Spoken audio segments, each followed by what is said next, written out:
You are listening to KSG Podcast. This is a short, crisp, concise, exam-oriented, edited editorial for civil services aspirants. In this podcast, we are going to talk about teaching needing a strong support framework. Source for the content is the Statesman. The National Education Policy (NEP) 2020 highlights the prominent role a teacher plays in the holistic development of a child.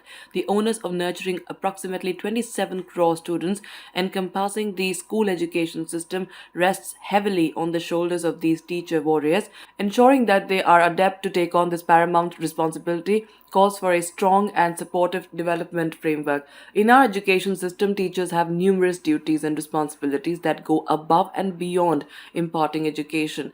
They wear many hats and take on administrative and constitutional duties and serve as last mile government representatives for all schemes, programs, projects, and pilots pertaining to school education. Therefore, the Herculean task of teaching takes a back seat. The pandemic has widened the sphere of responsibilities by taking away a physical class from the teacher. Approximately only 19% of a teacher's annual school hours are spent on teaching activities. The remaining 81% of the time is split, approximately 43% in non teaching core activities, that is, in service mandated and optional training, 32% in non teaching school related activities, and 6% in other department activities as per the NIEPA Survey Report 2016.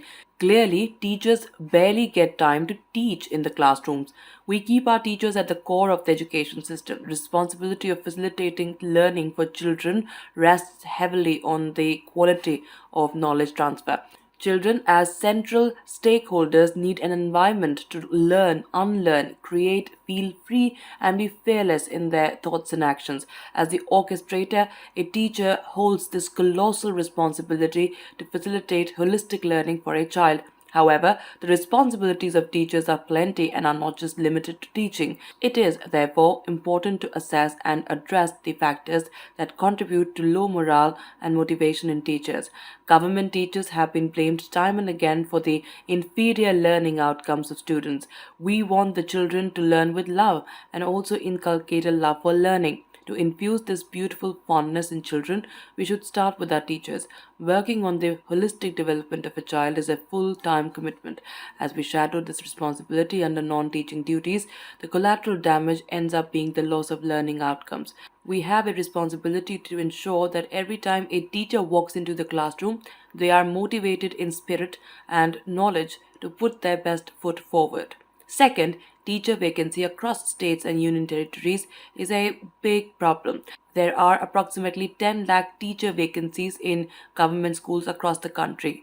Teacher vacancies are across primary, upper primary, secondary, and higher secondary levels. Some states are trying hard to fill the gap, but most states are facing a series of litigations, starting from district courts to the apex court on teacher recruitment issues. These litigations have been pending for years across the states, due to which the issue of teacher vacancies has become even more problematic. Subject teacher vacancies are also becoming a big challenge for the upper primary, secondary, and higher secondary levels. As per the Project Approval Board, that is PAB minutes, the subject PTR at the secondary level is 199 for social science in Delhi. In Rajasthan, there are 10,000 schools with adverse PTR at the elementary level.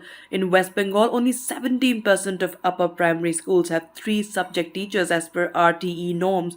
West Bengal also has subject PTR at the upper primary level at 105 for mathematics or science, 138 for language, and 669 for social studies. For Bihar, this is 351 for language, 570 for mathematics, 715 for science, and 424 for social studies at the secondary level. This shows that not only teacher vacancies but also the subject teacher vacancies are imposing a huge challenge in the quest to improve learning outcomes. Teacher rationalization is also an issue. In Delhi, there are large numbers of vacancies at some levels and surpluses at others. This is low hanging fruit and can be achieved by establishing an annual online system of teacher transfers. The teacher transfer system should be entirely online and should work without any human interference, as has already been implemented in the case of Uttar Pradesh and Madhya Pradesh, along with some other states. All states, union territories need to adopt this annual practice with the expedition. Online teacher transfer has been successfully accomplished under Project Saath Education of Niti Aayog in partnership with 3 state governments. Third, planning is foremost for effective learning. Incorporating the what, why, and how of a child's learning seeds in the plan of thought of the educator should be focused upon. Lesson planning as a skill facilitates the adhesion of a class before it comes alive in the classroom. Placing this seed to growth lies in the teacher's actions preceding and succeeding this line of thought.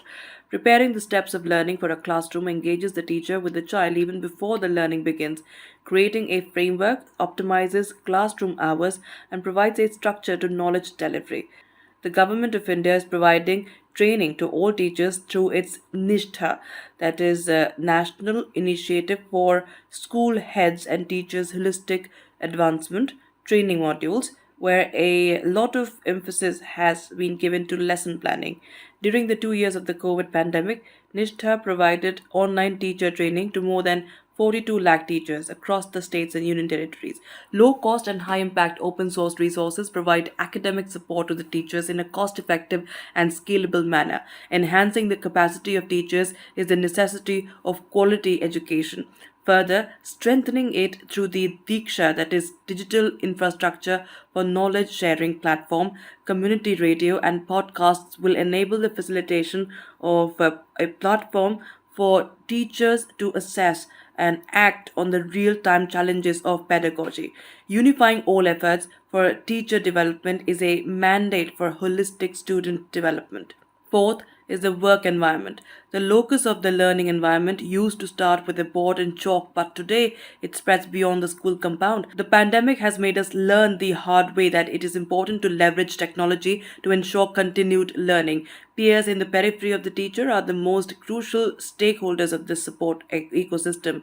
Teachers who are led by strong and highly motivated school heads give autonomy to innovate, experiment, and create a space for their students to grow. The support creates space for self development, reflection, and body learning. Learning communities with the reflective space, formalized support, and counseling programs can bridge the communication gap, if any, and create a safe space for sharing.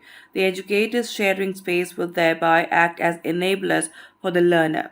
That's it for this podcast. Thank you so much for listening. To join KSG India courses and to crack the IELTS exam, visit ksgindia.com.